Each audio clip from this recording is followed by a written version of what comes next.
All right, Bobcats. We are in the season now of map testing this week, and it's important that I go over you with Principals Evans' key criteria for having success on the map test for this week. First, I'd like to go through my student checklist, things that I just need you to keep in mind to make sure you're abiding by not only just state laws, but expectations that are building wide anytime we are taking a test. Number one, make sure your eyes are on your own computer, whereas any test on your own test. We do not need any reason for anyone to get it invalid on the test leading up to this point. Raise your hand if you have a question. Do not just blurt out or shout out any ideas or questions or thoughts you may have during the testing session. Be sure to raise your hand. And then when you have a communication when the teacher comes by, do your best to do it at a very, very low voice volume. Whisper if you can and be understood. Be sure to take your time. You're not in a rush. We will make as much time as necessary for you to do your best work. Do not rush. There's no superstar points for getting done first or getting through the information quickly. Read the questions first is a good strategy I always give students just so that they know or give themselves a purpose for reading.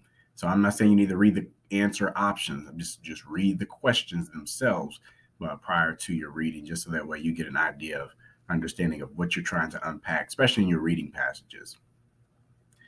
Read the passages at least twice. So for any time you're doing an English language arts for this week, you want to make sure you're reading that passage at least twice. That way you get a firm understanding.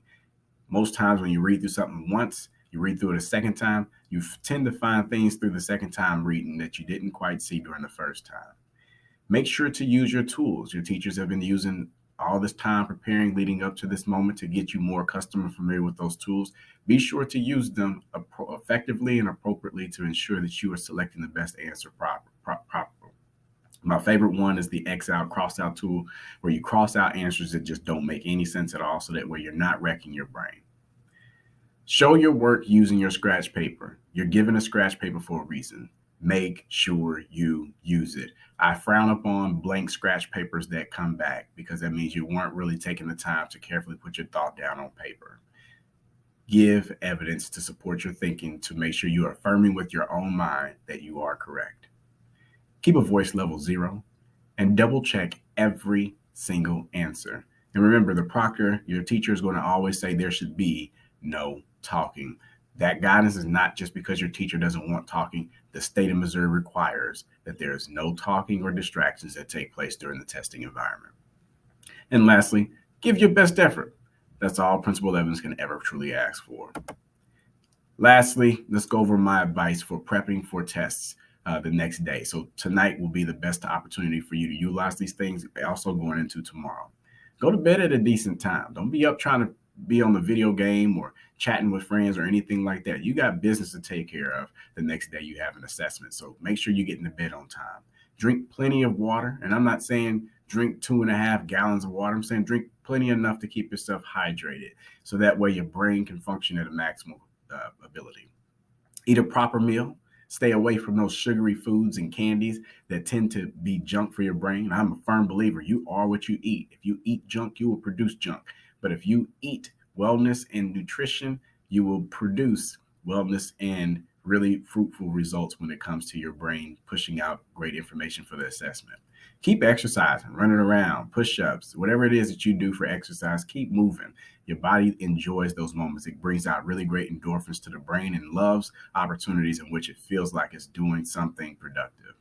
And then visualize yourself being successful. There's no power greater than you visualizing your success and seeing it before it actually comes to manifestation.